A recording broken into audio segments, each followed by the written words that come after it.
Hello, horror listeners. Please don't forget to hit the subscribe button for the channel. Also, make sure to tell us in the comments how you like the story and from where you are watching or listening. If you want to hear any specific story, feel free to request it.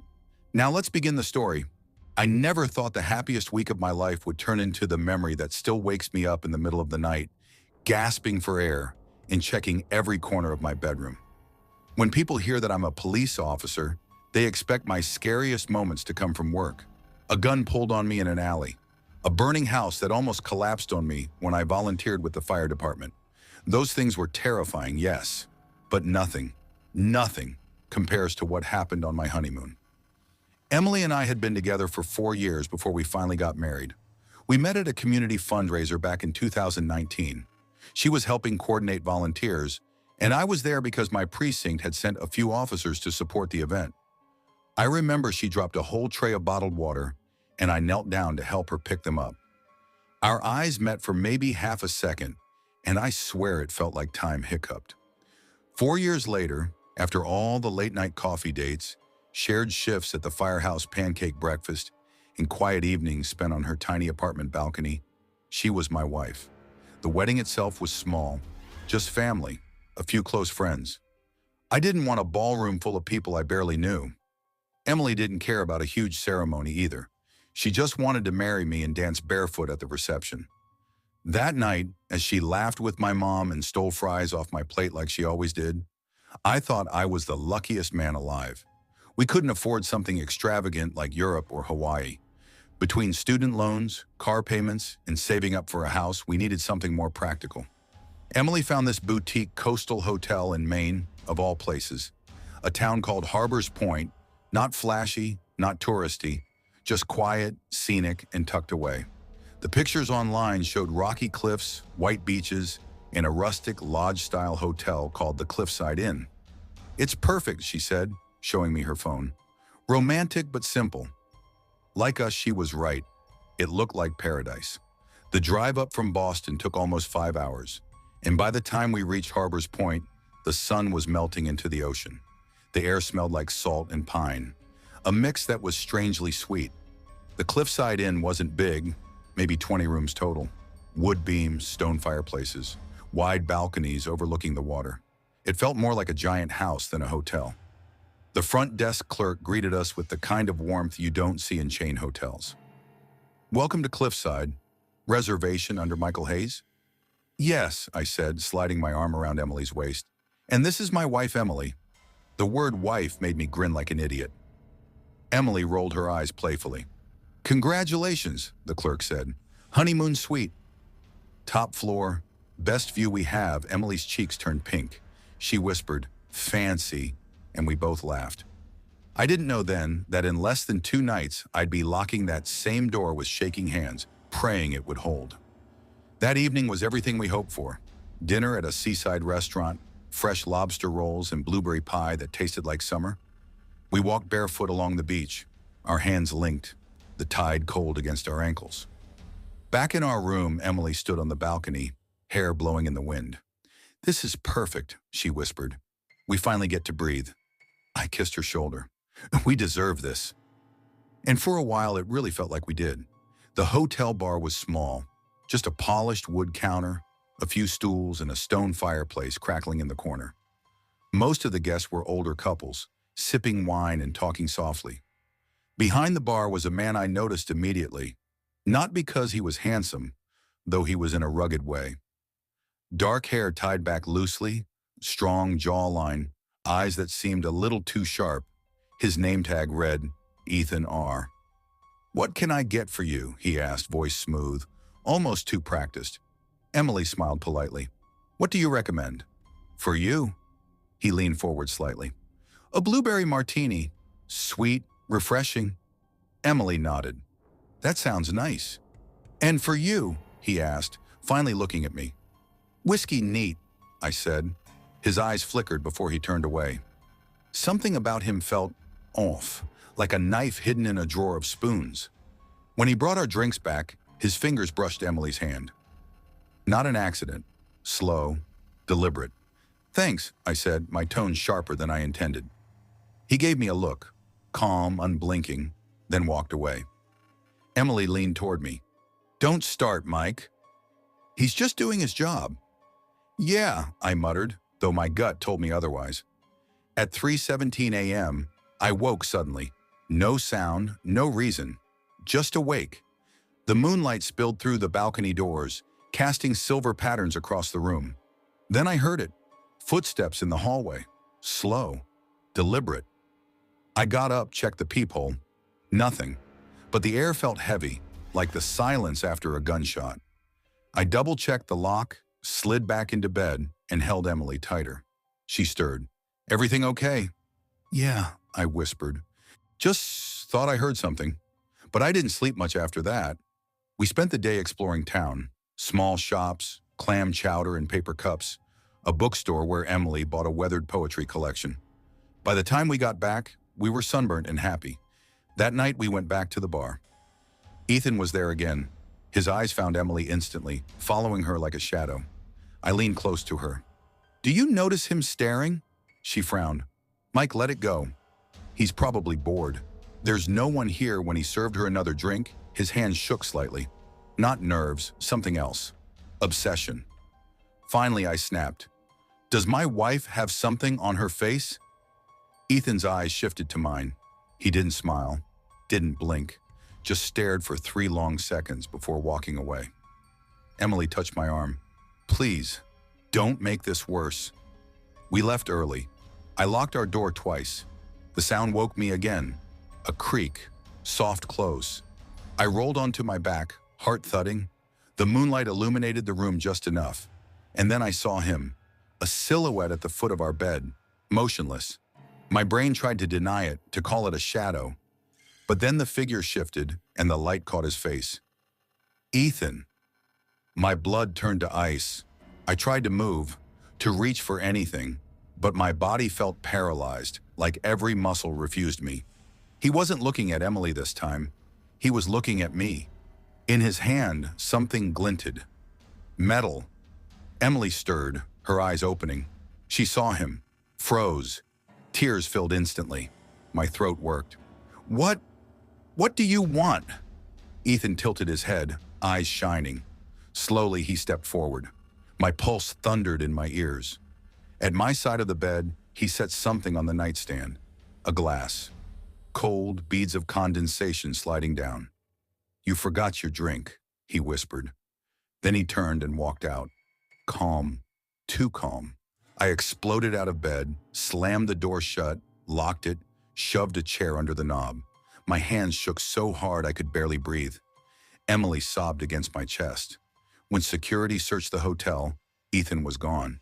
His uniform, his belongings, everything left behind. Vanished. The manager stammered apologies, claimed they'd had complaints before. We were planning to let him go, but no one ever found him. It's been 3 years. Emily and I bought a house, built a life. On the surface, everything is fine. But some nights I wake at 4:03 a.m. sharp, the exact time I saw him standing there. I check the corners of the room, the shadows by the closet. Sometimes I swear I smell salt air and blueberries. Sometimes I swear I see the faint outline of a glass on my nightstand. And I wonder if Ethan is still out there, waiting, watching. If someday he'll finish what he started. Story 2. I never imagined that the happiest week of my life would also be the one that destroyed everything I thought I knew about love, trust, and marriage. My name is Isabella Hart, though most people just call me Izzy, and 2 months ago, I married the man I thought was my forever, Daniel Brooks. I grew up in Charleston, South Carolina, the kind of southern town where everybody seems to know everybody. My life, until 2 years ago, was quiet. Work, family dinners, and the occasional night out with friends. Daniel wasn't from Charleston. He blew into town like a storm in early spring. We met in the most cliché way possible. Me running late, juggling a tote bag and a tray of iced coffees, and him holding the door to the law firm where my best friend worked. The tray slipped, cups toppled, cold liquid splashed down my arm. I muttered a curse, embarrassed, and then heard him say with a crooked grin, "Rough morning? Let me help." His hand was warm, steady as he grabbed mine. Our eyes locked. His were that rare blue-gray shade, sharp but kind. I swear time slowed for a second. We talked right there in the lobby for almost an hour. It felt easy. He was magnetic, funny without trying, charming without forcing it. He listened in a way most men didn't. By the time he asked for my number, I was already halfway in love. Within weeks, we were inseparable. Long walks by the waterfront, late-night drives with music blasting, him cooking me breakfast in my tiny apartment kitchen. He'd say things like, "Izzy, you're the piece I didn't know I was missing. With you, everything finally feels right." And I believed him. I wanted to. So when he proposed just 4 months later, on a quiet beach at sunset, the wind tangling my hair and his voice shaking as he said my name, I said yes. Everyone thought it was too soon, but love makes you deaf to warnings. Our wedding was intimate, about 50 people in a historic garden in Charleston. White string lights, hydrangeas in bloom, the scent of magnolias heavy in the air. My mom cried when she zipped me into my gown. My dad whispered, "You sure about this, sweetheart?" But his eyes were soft, not doubtful. When I walked down the aisle, Daniel's gaze was steady. He looked handsome in a tailored navy suit. He smiled, but it didn't quite reach his eyes. His hands trembled slightly when he slid the ring onto my finger. I brushed it off as nerves. Later, during the reception, when friends clinked glasses and shouted, "Kiss her!" Daniel leaned down, brushed his lips against mine so quickly it felt rehearsed. I laughed it off, telling myself he wasn't into public affection. I didn't know then that everything was already unraveling. We'd been planning Hawaii for months. I bought sundresses, swimsuits, even a guidebook. The night of the wedding, while I was still glowing with champagne and adrenaline, Daniel leaned close and whispered, "Change of plans, baby." "We're not going to Hawaii," I blinked. "What do you mean?" "The tickets. Everything's booked." He kissed my forehead. "Trust me, this is better, something unforgettable." Once in a lifetime, confused, a little annoyed, I pressed him for details, but he only said, "You'll love it." "I promise." The next morning, instead of boarding a flight to Honolulu, I found myself holding tickets to New York City. "New York? For our honeymoon?" I asked. He grinned, that tight grin I couldn't quite read. "Not just New York. From there, we head to Maine. Private estate. Think ocean cliffs, candlelight, just us. It'll be perfect." Something about his tone wasn't playful. It was clipped, almost rehearsed. But I pushed the unease down. I wanted to believe him. I wanted the fairy tale. New York was a blur. Crowded airport, honking taxis, bright billboards. Daniel was tense, checking his phone constantly. I tried to lighten the mood. "Hey," I nudged him. "We just got married. You can stop acting like you're in some spy movie." He didn't laugh. He muttered, "You don't get it, Izzy. Just don't make this harder than it already is." I froze. "Make what harder?" He didn't answer. A black SUV pulled up outside baggage claim. 2 men in dark suits stepped out. Sunglasses, blank faces. One of them said in a clipped accent, "Mr. Brooks." This way I thought it was strange, but Daniel climbed in without hesitation. Inside, the air was heavy with leather and cologne. The men spoke quietly in a language I didn't understand. I caught one word, though. "Ragazza." "Girl." My stomach nodded. "Daniel, what's going on?" I whispered. "You'll see," he said flatly. We drove for hours out of the city, through winding coastal roads lined with pine and fog. Finally, the SUV pulled up to a sprawling mansion perched on a cliff, waves crashing violently below. It was breathtaking and terrifying all at once. Inside, the mansion smelled of cedar and old money. Chandeliers dripped crystals. The foyer stretched wide with marble floors. A man descended the staircase, stocky, with salt and pepper hair slicked back, dressed in a crisp white suit. His eyes were cold, predatory. "Welcome," he said smoothly. "Mr. Brooks." And the beautiful bride, Daniel, stiffened. "This is her," he said. "Her?" I repeated, my voice trembling. "What are you talking about?" The man took my hand, kissed it lightly. His lips were ice. "Exquisite. She will do nicely." My stomach dropped. "Daniel," my voice cracked. "What the hell is happening?" He wouldn't meet my eyes. Izzy, I had no choice. They were going to kill me. This was the deal. The man chuckled darkly. Your husband wished to join my family. Wealth, power, I told him. Bring me something priceless. Bring me the woman you love. The world tilted. No, Daniel. Tell me this isn't true. He finally looked at me, and what I saw wasn't love. It was guilt, resignation. I'm sorry, he whispered. The man's smile widened. Too weak, he muttered in another language. And then, without warning, he pulled a gun. Bang! Daniel crumpled. Blood spread across the marble. I screamed until my throat tore. The man stepped over Daniel's body like it was a broken chair. He dabbed the gun with a handkerchief, eyes never leaving me. Do not cry, Bella. He betrayed you. A man like that does not deserve your tears. I stumbled back, shaking, heart hammering so hard I thought it might burst. He lifted my chin with a cold hand. You are mine now. Welcome to your new life. Guards moved in, their faces blank stone. They dragged me down a long, dim corridor. Doors lined the hall, each closed, hiding God knows what. And in that moment, I realized something chilling. The honeymoon wasn't the start of happily ever after. It was the end. Story 3, I always thought our honeymoon would be the happiest trip of our lives. The kind of memory you look back on when the years get heavy, smiling at old photos, telling your kids how young and in love you were, how you once danced under city lights without a care in the world. That's what I pictured. Instead, I'm left with a story that doesn't feel real, even as I write it. A story I wouldn't believe if someone else told me. A story I wish I could erase from my mind. My name is Emily Carter, 27 years old, born and raised in Cleveland, Ohio. I never thought I'd end up with someone like Daniel Hale. He was my opposite in so many ways. Outgoing where I was quiet, spontaneous where I was careful. We met at a friend's backyard barbecue 3 years ago. He was the guy making everyone laugh, balancing a beer on his forehead, telling stupid jokes.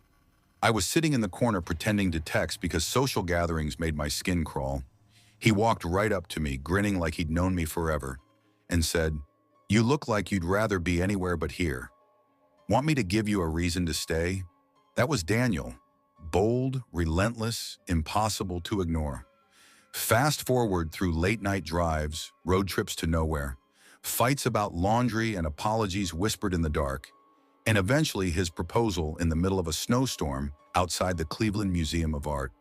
6 months later, we were married. Our wedding was small, 70 guests, a rented barn strung with fairy lights, and a playlist we argued over for weeks. The stress nearly broke us, but standing across from him as we said "I do" made every fight seem laughable. We couldn't afford Paris or Hawaii or the Maldives. What we wanted wasn't extravagance. It was quiet, a place where no one knew us, where we could just be Daniel and Emily, husband and wife. So we picked St. Louis, Missouri. Not glamorous, not flashy, but it had charm. Jazz clubs, art museums, a few nice restaurants, a city big enough to explore but small enough to breathe. That's where it started. "Danny, come on, we're gonna miss it," I hissed, clutching my carry-on as I dodged through the crowd at Cleveland Hopkins Airport. "I'm trying, Em," Daniel puffed, dragging our suitcase behind him. "You're the one who insisted I wear these damn boots. You said they made me look distinguished. Distinguished people don't run. Distinguished people also don't miss their flight," I shot back.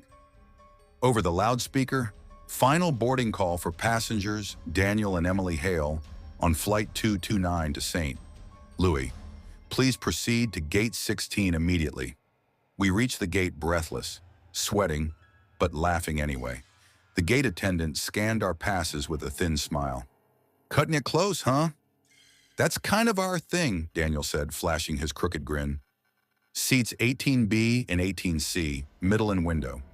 A man was already in the aisle seat when we got there.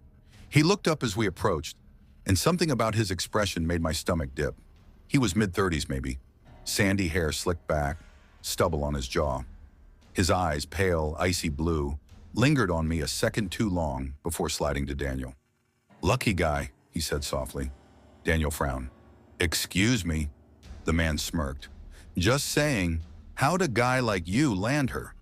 My skin prickled. I forced a laugh. Ignore him. Daniel's jaw tightened, but he slid into his seat. I sat by the window staring out at the tarmac, trying to shake the unease. The first hour was uneventful. Daniel joked about the peanuts. I dozed against his shoulder. Then the man leaned forward between the seats, his breath hot against my ear. "What's your name, sweetheart?" I froze. Daniel twisted around. "Don't talk to her." The man chuckled. "Relax, just being friendly." "Friendly doesn't mean harassing my wife," Daniel snapped. The flight attendant walked by just in time. Daniel flagged her down. "This guy won't leave my wife alone. Can you move one of us?" She gave an apologetic look. "I'm sorry, sir. It's a full flight." "I'll speak to him." She leaned toward the man. "Sir, please respect other passengers' space." "Of course," he said smoothly. But as soon as she left, he whispered again, "Just for us. You're gonna regret that tone." I gripped Daniel's hand. "Let it go," I whispered. "Please." He nodded stiffly, but his leg bounced the rest of the flight. When we landed in St. Louis, I thought it was over. It wasn't. We checked into the Jefferson Grand Hotel, a 12-story brick building downtown with glowing chandeliers and the faint sound of jazz drifting from the lobby bar. Our room, 912, overlooked the Mississippi River. For a few blissful hours, it felt perfect. We showered, ordered room service, curled up on the bed watching old sitcom reruns. The tension of the flight melted away. Until midnight, a knock at the door. Not a casual knock, a slow, deliberate thud. Thud. Thud. Daniel frowned. "Did you order something?" I shook my head. He peered through the peephole. No one then. Another knock, this time from the adjoining door that connected to the next room. "Damn prank," Daniel muttered, shoving a chair against it. That's when my phone buzzed. An unknown number. "Nice view from your room." I froze. "Daniel," I whispered, showing him the text. He yanked the curtains shut, his face pale. He picked up the hotel phone. "This is room 912. Who's in 913? A pause, then the clerk said quietly, "Sir, that room is unoccupied." The knock came again. Louder. Then a voice, muffled but clear, from the other side of the adjoining door. "Open up, lovebirds." "We're not done yet." It was him, the man from the plane. Daniel shoved me toward the bathroom. "Lock the door. Don't open it until I say I obeyed." My hands shaking as I turned the lock. My ear pressed against the wood. I heard everything. The scrape of metal against the adjoining door. The stranger's taunting laugh. Daniel's furious voice. "What the hell do you want?" "You humiliated me on that flight," the man sneered. "Now I'll show her what a real man looks like." I clamped a hand over my mouth, trembling. Then, crash. A slam so hard the bathroom wall shook. Silence. "Daniel?" I whispered. No reply. Heart pounding, I cracked the door open. The room was empty. The chair still braced against the adjoining door. Daniel's phone lay on the nightstand, and across the mirror, smeared in something dark, were 3 words. "Come find me." My phone buzzed. Unknown number again. "Want to see him? Come alone. Parking garage level 2. 10 minutes. If you're late, I'll send you a piece of him." I didn't think. I just moved. Jacket, phone, keys, out the door, down the elevator. The garage smelled of oil and damp concrete. My footsteps echoed as I made my way to level 2. That's when I saw him.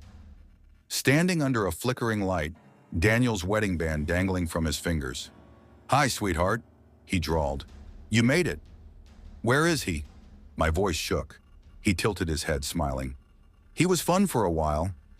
I saw it then, a smear of blood on his sleeve. Something inside me snapped. I lunged, grabbing a loose tire iron from the floor and swinging with every ounce of strength. It connected with his arm. He cursed, staggering back. I bolted toward the stairwell, his boots pounding after me, his laughter echoing in the concrete cavern.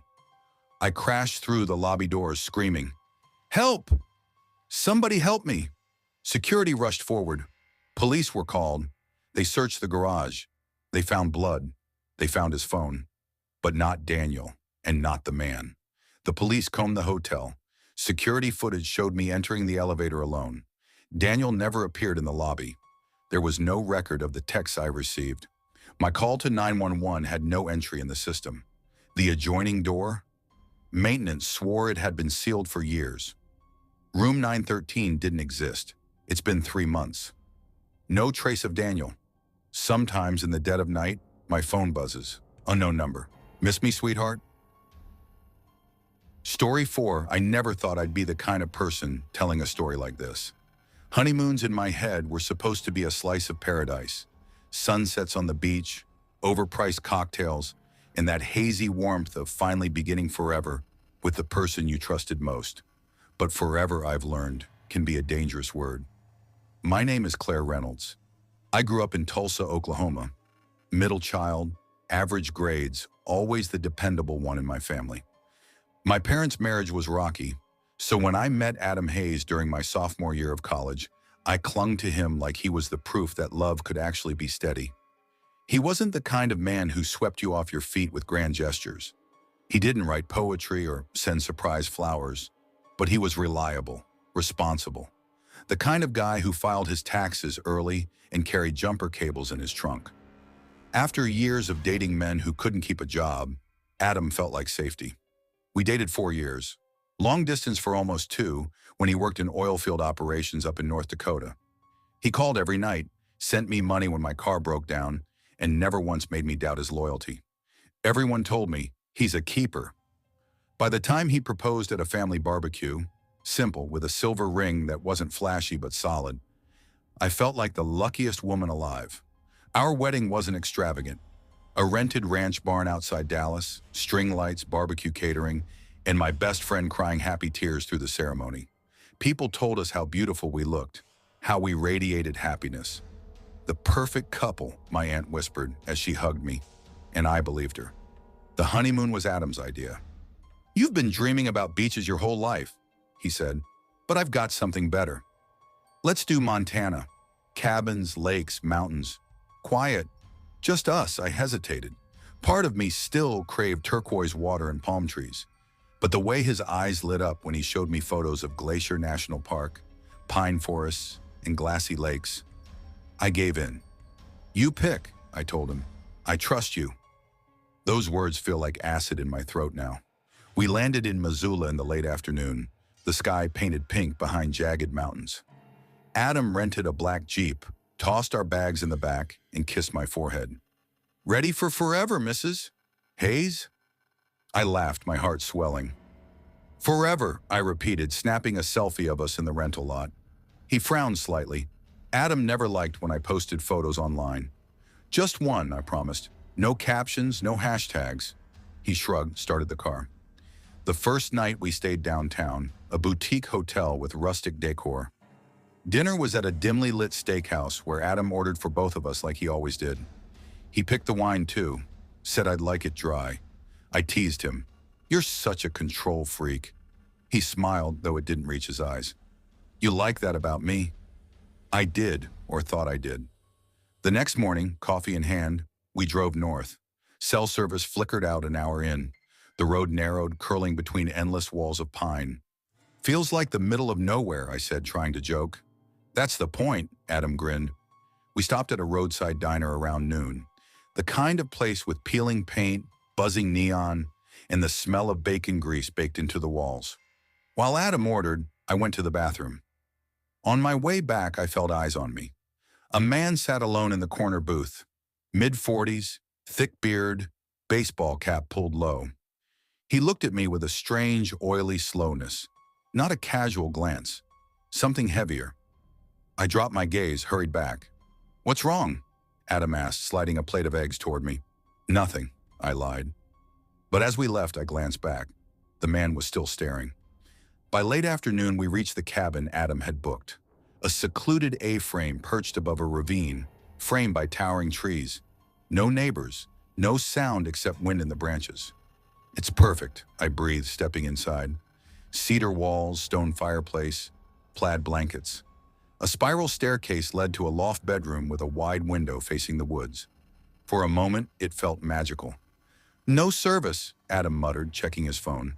We're supposed to unplug, remember? I teased. But his frown lingered longer than it should have. That night we cooked pasta, opened wine, played cards by the fire. I let myself relax, curled against him in bed, listening to the wind scrape branches against the roof. Then I heard it, a floorboard creaking, heavy, deliberate. "Adam," I whispered, shaking him. "Someone's outside." He listened. Silence except the wind. "Probably a deer." "Go back to sleep." He pulled me close, but my eyes stayed open long after his closed. Morning light spilled across the deck. I stepped outside, stretching, and froze. Boot prints, fresh in the dirt, too large to be mine, heavier than Adam's sneakers. "Were you outside last night?" I asked when Adam joined me. He frowned. "No, why?" I pointed. He studied the prints, then shrugged. "Groundskeeper, maybe." Cabins like this always have someone checking property lines. I checked the guest book inside later. Last entry, 6 months ago. No mention of staff. My stomach twisted. That's when I saw him. Through the window, the man from the diner, half hidden among the trees, staring at the cabin. "Adam!" I screamed. By the time he ran out, the man was gone. "We need to leave," I begged that night. "Please, Adam." "I don't feel safe." He rubbed his temples. "Claire, you're overreacting. People hike around here. You're seeing shadows." "But he was watching us." His jaw tightened. "Drop it." The way he said it, low, cold, froze me more than the footprints had. Sometime past midnight, voices woke me. Male voices. I crept to the window. Adam was outside on the deck, speaking to someone. My stomach lurched when I recognized him. The diner man. Before I could react, the door burst open. Rough hands seized me. A cloth pressed over my mouth. Chemical fumes filled my lungs. Darkness swallowed me. I woke in the back of a truck, wrist bound with duct tape, head pounding. 2 figures in the front seats. Adam driving, the stranger beside him. "Adam," my voice cracked. "What's happening?" He didn't turn around. "I'm sorry, Claire. You weren't supposed to wake up." My chest caved in. "What? No, no, please." His voice was quiet, trembling. "It's cleaner this way. They'll make it quick. Adam, you're my husband. I love you." He slammed his fist against the steering wheel. "I didn't have a choice." His voice broke. "The debts. They were going to kill me. Your life insurance." The words shattered me. He hadn't married me for love. He married me for survival. The truck stopped on a dirt road deep in the woods. The stranger yanked me out. Something primal surged through me. I kicked, twisted, bit down on his arm until I tasted blood. He cursed, loosening his grip. I ran. Branches clawed my skin. My lungs burned. Shouts echoed behind me. A gunshot cracked the night I didn't stop. By some miracle, I stumbled onto a highway. Headlights blazed. I waved frantically. A semi screeched to a halt. The driver jumped out, shouting, "Jesus Christ, are you okay?" I collapsed into his arms, sobbing. That was 8 months ago. The police never caught Adam. The stranger disappeared. Officially, I'm dead. My family buried an empty casket. I live under a new name now, in a state I won't mention. I don't post online. I don't open my blinds after dark. Every creak of the floorboards, every crunch of leaves outside makes my heart seize. Sometimes I swear I still see him. Adam, standing just beyond the tree line, watching. If he ever finds out I survived, I don't want to think about what happens next. Story 5. I never thought the happiest season of my life could turn into something that would haunt me forever. My name is Isabella Hayes, and this past May I married the man I believed was the love of my life, Ryan Miller. Ryan and I met 4 years ago in Boston. He wasn't the kind of guy I usually dated, reserved, practical, the type who thought through every detail before making a decision. I, on the other hand, was impulsive, the kind of person who would book a last-minute road trip just for the thrill. Somehow those differences balanced each other out. He grounded me. I pulled him out of his shell. We didn't have a massive wedding. Honestly, we couldn't afford it, and neither of us wanted to go into debt for one day. Instead, we kept it small, a courthouse ceremony followed by dinner with close friends and family. What mattered to us was the honeymoon. That was where we poured all our savings.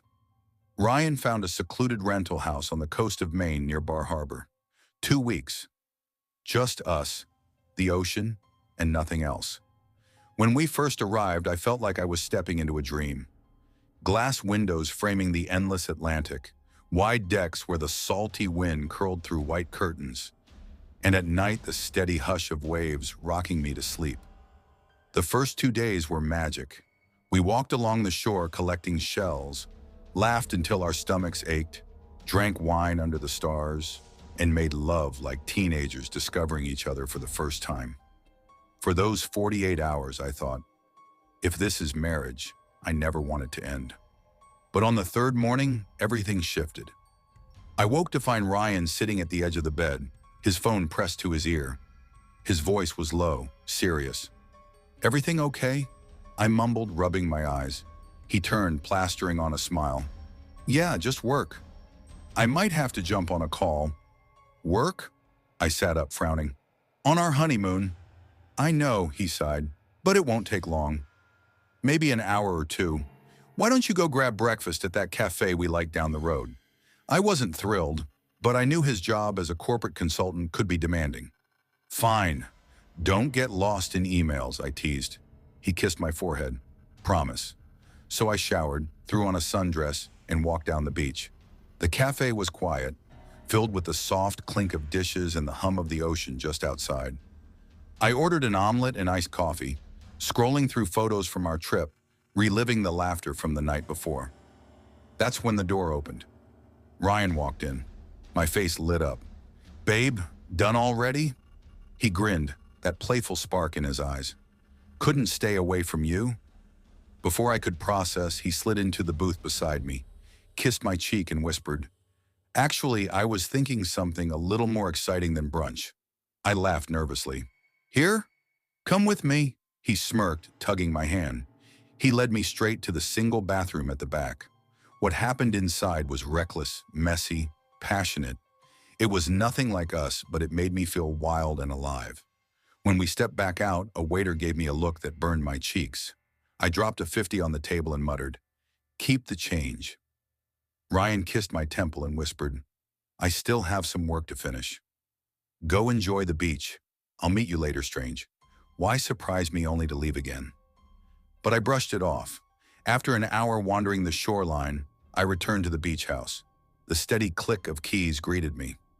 Ryan sat at the dining table, laptop open, deep in a Zoom call. He barely looked up when I walked in. "Hey, you're back," he said, voice casual. I froze. "What are you doing?" He gestured to the screen. "Work, just like I said." My stomach nodded.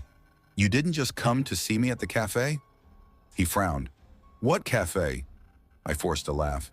"Funny." But then I saw the color drain from his face. "Isabella?" he whispered, standing so fast the chair toppled. "What are you talking about?" "You were with me this morning," I said, my voice breaking. "In the cafe bathroom." "Ryan, don't do this." His expression twisted. Fear. He stormed into the bedroom, slamming the door. Through the walls, I heard his voice rise, trembling with rage. "How the hell did you find us?" "No, you listen to me." Silence. When he came out, his face was pale but composed. Too composed. "Why don't you go pick up some groceries," he said softly, "for dinner." Something was off, terribly off. But I grabbed my bag and left, my chest tight with unease. When I returned 20 minutes later, Ryan was waiting with 2 glasses of wine. "Let's toast," he said, holding one out. "I'm not drinking until you tell me what's going on," I snapped, voice shaking. His jaw clenched. "Isabella, please. Just trust me." Before I could answer, a muffled thump echoed from the hallway. My skin prickled. "What was that?" "Nothing," he said quickly. "Let's go out." Just us. The noise came again, louder this time. From the closet, I shoved past him, yanked open the door, and froze. A man lay bound on the floor, a bag over his head, body jerking weakly against the ropes. "Oh my God!" I screamed. "Ryan, what the hell is this?" He lunged, gripping my arms. "Isabella, listen to me. We have to leave now." I ripped free, tore the bag off, and screamed again. It was Ryan, the real Ryan. His lips cracked, bleeding, his voice hoarse. "Isabella!" I turned slowly toward the man behind me, the one who had kissed me, touched me, who had been with me all morning. He looked exactly like Ryan, except for the wild, manic gleam in his eyes. "My brother," the real Ryan rasped. "My twin." Before I could move, the imposter grabbed me, his arm like iron across my throat. His breath seared my ear. "You should have come with me," he snarled. I kicked, clawed, gasping for air, as Ryan thrashed against the ropes. "Let her go!" Ryan roared. The brother dragged me toward the door, vision blurring as black spots danced before my eyes. Just when I thought I'd pass out, Ryan somehow broke free, hurling himself at his twin. They crashed into the wall, fists flying. It was like watching a mirror tear itself apart. Two identical faces, identical voices, locked in savage combat. The fight spilled onto the balcony. Furniture splintered, glass shattered. A fist connected with a sickening crack. A scream. Then one of them toppled over the railing, vanishing into the rocks below. I stumbled forward, choking. The man who remained stood bloodied, chest heaving. "Ryan, my Ryan." He gathered me into his arms, trembling. "I didn't know, Isabella. I thought he was locked away forever." "Who?" I gasped. "My twin, Ethan. He's sick, dangerous. I thought..." His voice broke. "I thought I'd lost you." The police searched the cliffs. No body was found. For weeks I couldn't sleep. Every shadow, every creak of the house sent me spiraling. And the worst part, the part that eats at me, sometimes when Ryan touches me in the dark, I feel that same wild, hungry energy I felt in the cafe bathroom. And I wonder, is it really him? Story 6. I always thought honeymoons were supposed to be the happiest days of your life. At least that's what people told me. That first trip as husband and wife, a week when the rest of the world fell away, and nothing existed but love and laughter. That's the dream, right? But dreams have a way of curdling. My name is Isabella Hayes, though most people call me Izzy. I'm 27 years old, and 3 weeks ago, I married Nathan Carter, the man I thought I'd spend the rest of my life with. Nathan. And I had one of those stories you'd expect to hear in a cheesy Netflix rom-com. We met in line at a coffee shop in Boston. I was late for class, fumbling with my wallet, when my entire bag tipped over and spilled notebooks, lip balm, and a half-melted granola bar across the floor. Instead of rolling his eyes, Nathan knelt down beside me, helped me gather my things, and then smiled with this crooked grin that made my stomach flutter. "Bad morning," he asked. "Worst," I admitted. "Then let me buy your coffee." "Call it a reset," I laughed. Gave in, and before I knew it, we were sitting at a corner table, talking about everything from old movies to his engineering major. I didn't know it then, but that spilled bag was the start of 5 years together. Nathan wasn't perfect. He had a temper. He kept tucked away until stress cracked it open, and sometimes he was too proud to admit when he was wrong. But he was steady. After my father passed during my last semester of college, it felt like my world tilted off its axis. Nathan was the one who pulled me upright again.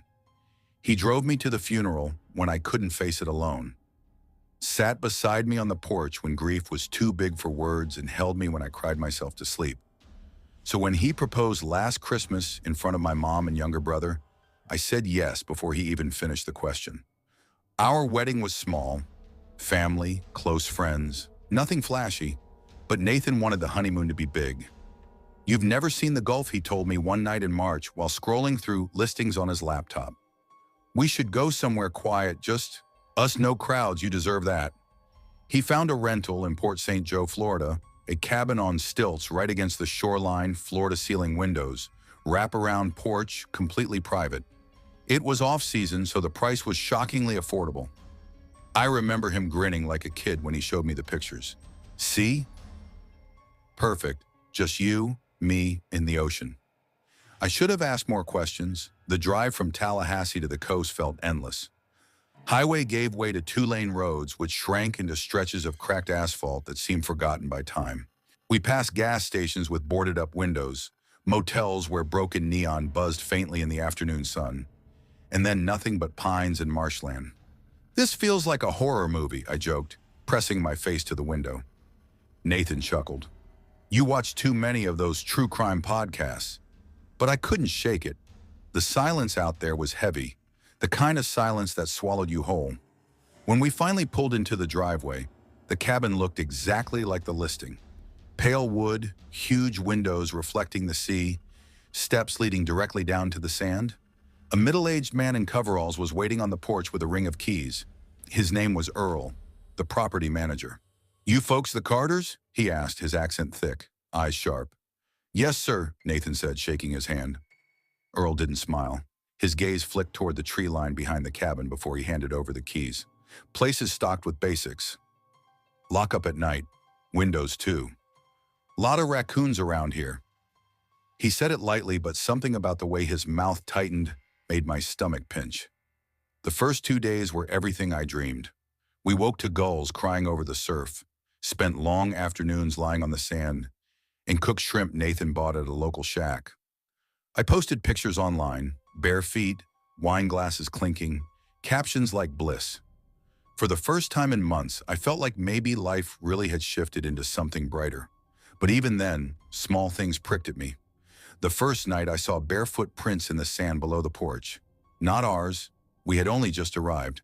They led from the water straight to our steps. "Probably Earl," Nathan said when I pointed it out, "or some fisherman passing through." I wanted to believe that. The second night I heard something. A dull thud on the porch after midnight. "Nate," I whispered, nudging him awake. "Did you hear that?" He groaned, half asleep. "Probably the wind." But the air was still. My skin prickled, the way it does when you're sure someone's watching. I pulled back the curtain. Nothing but black water and white sand. In the morning, I noticed smudges on the glass door. Fingerprints. Oily, as if someone had pressed their hands against it, peering inside. Nathan frowned when I showed him. Humidity. Don't scare yourself, but deep down, I knew better. On the 5th night, Nathan decided to drive into town for more wine. "Back in an hour," he promised, kissing my forehead. I curled up with a book, trying to ignore the gnawing unease. An hour passed, then 90 minutes. I called his phone, straight to voicemail. By midnight, panic tightened around my chest. I was pacing when I heard it. Footsteps on the porch. Slow, deliberate. "Nathan!" My voice cracked. No answer. The glass door reflected my own pale face, and behind it, a shadow. Tall, still, watching. My phone slipped from my hand. The shadow moved closer. Fingers spread across the glass. Long, pale. I bolted into the bedroom, slammed the door, locked it. My hands shook so hard I barely managed to dial 911. 911, what's your emergency? There's someone outside. Please, I'm alone. My husband. Glass shattered. I screamed. The next moments blurred into chaos. Footsteps thundered through the cabin. The operator shouted for me to stay on the line. I crawled under the bed like a terrified child. Silence stretched, heavy and unbearable. Then, the smell. Thick, metallic, sweet. Blood. I knew it from the deer hunts with Dad, but this was stronger. Wrong. I crept from the bedroom, barefoot, heart battering against my ribs. Moonlight pooled through broken glass. The smell pulled me toward the kitchen, where I noticed a door I hadn't before. A pantry, something dripped inside. Plink, plink, plink. With trembling hands, I opened it. Nathan hung upside down from a meat hook. His throat was slit. His eyes were open, glassy, staring. I didn't even realize I was screaming until my throat burned. That's when I saw him, the man from the porch, tall, thin, grinning. "Thought you'd like it fresh," he rasped. Then everything went black. When I woke, I was in the trunk of a car, wrist bound, head pounding. The hum of tires against asphalt mixed with off-key humming from the driver's seat. I don't remember how I escaped. My mind has sealed it away. All I know is I was found at dawn, barefoot and covered in blood, staggering down the beach near an abandoned pier. The police never found the man, never found the car, never found Nathan's body. Some nights I wake to that same off-key humming outside my window, and I wonder if he's still watching, waiting. Story 7. I never thought my honeymoon would become the darkest chapter of my life. If you'd told me that a week after marrying the man I loved, I'd be barefoot, bleeding, and running for my life through the woods, I would have laughed in your face. But that's exactly what happened. My name is Claire Mitchell, and this story begins the way every love story does. Simple, ordinary, almost cliché. I met Michael 3 years ago in the most unremarkable place, a bookstore cafe in downtown Portland, Maine. I wasn't looking for love. Honestly, I wasn't looking for anything except a quiet place to read. He was already sitting at a corner table with a dog-eared copy of The Great Gatsby and a cup of black coffee. I remember debating whether I should order a mocha or just stick with tea when his voice broke through.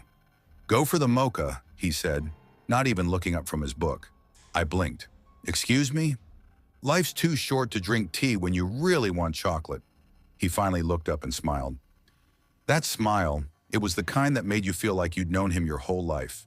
Not cocky, not rehearsed, just warm, genuine. We struck up a conversation that lasted nearly 2 hours, about books, music, traveling. He asked for my number, and I gave it without hesitation.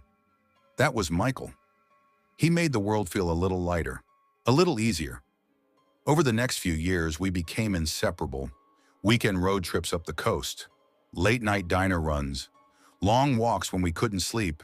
He had a way of making every ordinary moment feel like a memory worth keeping. When he proposed last winter under the Christmas lights at Monument Square, with snow falling all around us, I said yes before he even finished the question. My parents adored him. My friends said we were disgustingly perfect, and maybe in those moments we were. Our wedding was small, intimate, just close family and a handful of friends. We didn't splurge on the ceremony, so we decided to go big on the honeymoon. 2 weeks in a private villa on Blackwater Isle, a secluded island off the coast of North Carolina. The photos looked like paradise. Endless beaches, turquoise water, and a villa with glass walls facing the ocean. I thought I was stepping into a dream. We flew out on a Monday morning. I remember Michael leaning against the plane window, joking about how much weight he was going to gain from all the seafood he planned to eat. 2 weeks of no work, no phones, no stress, he grinned. Just you, me, and the sound of waves. When we arrived by ferry, the island was even more beautiful than the photos. Quiet, untouched, the kind of place you imagine when you think of escaping the world. The villa sat alone on the shoreline, whitewashed walls and wide glass doors opening directly to the beach. Inside, it smelled of cedar and salt water, pale wooden floors, cozy furniture, a kitchen stocked with wine and fresh fruit. Michael spun me around the moment we walked in. "Mrs. Mitchell," he whispered against my neck. "We made it." That first day felt like magic. We swam until our skin wrinkled, ate grilled fish at a shack on the far side of the island, and fell asleep wrapped in each other, the ocean murmuring outside the window. If I could freeze time, it would have been that day. It was our second night when everything changed. We just finished a bottle of wine and were curled up in bed watching a movie on Michael's laptop when I heard it. Knock, knock, knock. Sharp, deliberate, coming from the sliding glass door that faced the ocean. Michael sat up. "Did you hear that?" "Yeah," I whispered, my chest tightening. The curtains swayed as if something or someone had brushed against them. Michael got up, his jaw tight, and slid them open. "Nothing, just darkness, moonlight glinting on the waves." "Probably the wind," he said, though his voice wavered. He locked the door and drew the curtains tightly. We laughed it off eventually, but I couldn't shake the sound of those knocks. The next morning, Michael went for a swim while I made coffee. Stepping onto the deck, I froze. Far down the beach, near the tree line, a man was standing. Not moving, not walking, just standing and watching. "Michael!" I shouted, panic clawing at my throat. He swam back, water dripping from his hair.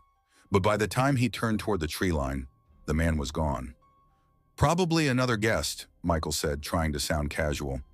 But we both knew the island was private, only 4 villas, all widely spaced, and none near ours. We decided not to dwell on it. We rented bikes, explored trails, took pictures. But every so often I felt it, that prickle on the back of my neck, like eyes following us. That evening, while Michael was in the shower, his phone buzzed on the deck. Normally I wouldn't snoop, but something made me glance. Unknown number. "Do you like the view?" My blood ran cold. Seconds later, another text. She looks even better up close. When Michael came back, I shoved the phone toward him. His face went pale. Probably some sick prank, he muttered, but his hands shook as he blocked the number. We didn't say it out loud, but we both knew. Someone was watching us. The next morning, Michael offered to grab more groceries from a small shop at the far end of the island. "Lock the doors, okay?" he said, kissing me before he left. "I'll be back in an hour." That was 11 a.m. By 3 p.m., he still wasn't back. His phone went straight to voicemail. The shop owner swore he'd never arrived. My heart pounded as I paced the villa. That's when I heard it again. Knock, knock, knock. This time at the front door. Clutching a kitchen knife, I peeked through the side window. No one, just a small white envelope on the porch. Inside was a Polaroid Michael, tied to a chair, duct tape over his mouth. Eyes wide with terror. What followed felt like a nightmare. I tried the island's emergency number. No answer. I dialed 911. No signal. Another text buzzed on Michael's phone. "Run." The lights flickered. Then the power went out. Through the window I saw them. 3 men in dark clothing, walking toward the villa. I didn't think. I bolted out the back door, knife in hand, sprinting into the trees. Branches tore my skin rock, shredded my feet, but I didn't stop. Their footsteps thundered behind me. I don't know how long I ran before I stumbled onto a small dock on the far side of the island. A single fishing boat rocked in the water. I jumped in, untied it, and pushed off with everything I had. When I looked back, the men were standing on the dock. One of them raised a hand in a slow wave. The Coast Guard found me half conscious the next morning. Drifting toward the mainland, I told them everything. The villa, the men, the Polaroid of Michael. They searched the island. They found nothing, no Michael. No men, not even the villa, just empty shoreline. They told me I must have been confused, dehydrated, traumatized. But I know what I saw. I know what happened. It's been 2 years. Michael is still missing. His family held a memorial last summer. Everyone tells me to move on. But I can't, because sometimes late at night, I still get messages from that same number. The last one came yesterday, unknown number. "You still look even better up close." Story 8. I never thought my life would split into 2 halves. The time before my honeymoon and the time after. Before, everything felt simple, logical, safe. After, it was chaos. I sometimes replay it in my head, trying to find the moment where I could have stopped it. Maybe if I'd listened more closely. Maybe if I'd trusted my instincts instead of my heart. My name is Rachel Moore, and 3 months ago, I married James Whitaker. James and I met in the most ordinary way possible. Not through an app or a setup, but in a small, independent bookstore in Portland, Oregon. I was standing in the travel section, holding a guidebook about national parks, when he leaned in beside me, pulled the exact same book off the shelf and said, "Guess we're fighting for custody of this one?" I laughed. He had this effortless charm about him, a kind of calm confidence that made me want to keep talking. We sat down at the cafe inside the store, and what was supposed to be 5 minutes of small talk turned into 3 hours. I learned that he was a software engineer, recently moved from Chicago. He learned that I worked as a physical therapist, that I loved long drives with no destination, and that my guilty pleasure was cheesy, true crime shows. We kept running into each other at that bookstore until one day he asked if I wanted to turn accidental meetings into a real date.